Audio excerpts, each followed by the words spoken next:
இன்றைக்கி வந்து குக்கரில் எப்படி சாதம் வடிக்கிறதுன்னு பார்க்க போகிறோம். குக்கர் ரைஸ் கிடையாது, குக்கரில் சாதம் எப்படி வடிக்கிறது. இது ஒரு ஈஸியான மெத்தட். எங்கள் மாமியார் இப்படி தான் வடிப்பாங்க. ஸோ அந்த மெத்தட் இன்றைக்கி நம்ம எப்படின்னு பார்க்கலாம். இப்போ பார்த்தீங்கன்னா ஒரு குட்டி ஆழாக்கில் ஒரு கிளாஸ் அளவுக்கு நான் அரிசி எடுத்திருக்கேன். நீங்கள் எந்த அளவுக்கு அரிசி எடுக்கிறீங்களோ அந்த சைஸ் குக்கர் எடுத்துக்கோங்க. நான் வந்து ஒரு 3 லிட்டர் குக்கர் மாதிரி எடுத்திருக்கேன். இப்போ இதில் வந்து தண்ணி ஊற்றிருக்கேன். தண்ணி சூடாகிடுச்சு. இப்போ இதில் அரை மணி நேரம் ஊற வச்ச அரிசியை இதில் ஆட் பண்ணிக்கலாம். இந்த மெத்தடில் செஞ்சு பாருங்கள், ஈஸியாக இருக்கும். நம்ம கையிலலாம் அந்த கஞ்சி தண்ணி நம்ம வடிக்கும் போது சாயாது, பயப்பட தேவையில்லை. இப்போ ஊற வச்ச அரிசியை நம்ம இதில் ஆட் பண்ணிக்கலாம். இப்போ ஊற வச்ச அரிசி ஆட் பண்ணிட்டோம். இது நல்லா கொதி வரட்டும். இப்போ நம்ம போட்ட அரிசி வந்து கொதிக்க ஆரம்பிச்சிருச்சு. இப்போ நம்ம கேஸ்கெட் போட்டுட்டு குக்கரோட லிட்டு போட்டுடலாம். லிட்டு போட்ட உடனே நமக்கு இங்கே கொஞ்சம் ப்ரெஷர் வெளியில் ரிலீஸ் ஆக ஆரம்பிக்கும். அந்த டைமில் நம்ம வெயிட்ரும் ஆட் பண்ணிடலாம். இப்போ பார்த்திங்கன்னா தெரியும், தண்ணி வந்து லைட்டாக உள்ளே இருக்க தண்ணி வந்து வெளியில் வர ஆரம்பிக்குது. நல்லா ப்ரெஷரும் வர ஆரம்பிச்சிருச்சு. இப்போ நம்ம வெயிட் ஆட் பண்ணிடலாம். வெயிட் ஆட் பண்ணிவிட்டு ஒரு 30 செகண்ட்ஸ் அளவுக்கு ஹோல்ட் பண்ணுங்கள். 30 செகண்ட்ஸ் ஹோல்ட் பண்ணிவிட்டு ஸ்டவ் ஆஃப் பண்ணிடலாம். ஸ்டவ் ஆஃப் பண்ணிவிட்டு இதை டிஸ்டர்ப் பண்ணாமல் ஒரு 10 மினிட்ஸ் அப்படியே விட்டுருங்க. ரைஸ் வந்து நல்லா தம் ஆகிட்டு நல்லா குக் ஆகிடும். இந்த மெத்தடில் செய்யும் போது நமக்கு ஈஸியாக ரைஸ் வந்து வடிச்சிடுற மாதிரி இருக்குது. இதை நீங்கள் கண்டிப்பாக ட்ரை பண்ணி பாருங்கள்.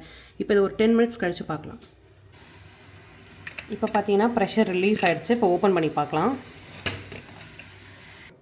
இப்போ பார்த்தீங்கன்னா ரைஸ் எல்லாம் மேலே வெந்து வந்திருக்கு. இதை பாருங்கள். இப்போ நம்ம ஸ்டவ் ஆன் பண்ணிடலாம்.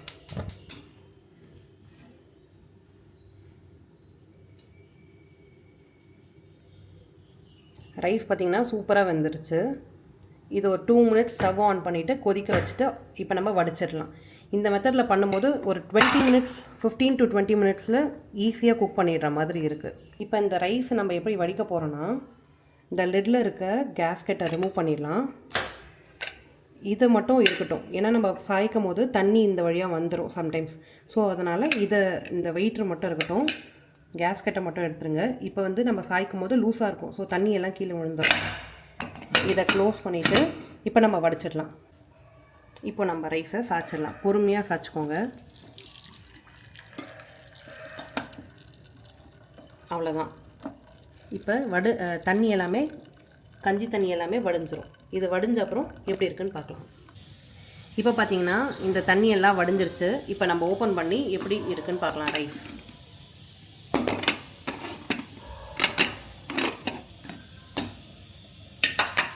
சாதம் பார்த்திங்கன்னா நல்லா பளபளன்னு சூப்பராக இருக்கும். ஸோ குக்கரில் கண்டிப்பாக ட்ரை பண்ணி பாருங்கள். நமக்கு ரொம்ப ஈஸியாக இருக்குது, கேஸ் சேவ் ஆகுது, ப்ளஸ் ரைஸும் நல்லா ஈஸியாக வடிச்சிடலாம். இந்த பிகினர்ஸ்க்கெலாம் நம்ம கையிலலாம் சாய்ச்சிப்போமோ அப்படின்ற மாதிரிலாம் நமக்கு இஷ்யூஸ் இருக்கும். ஸோ இந்த மாதிரி பண்ணும்போது ரொம்ப ஈஸியாக இருக்குது. இப்போ நம்ம சாதம் பேக் பண்ணிடலாம். எவ்வளோ பொலன்னு இருக்குது பாருங்கள்.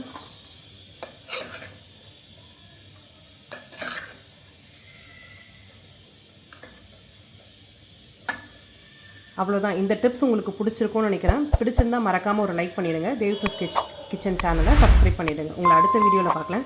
நன்றி.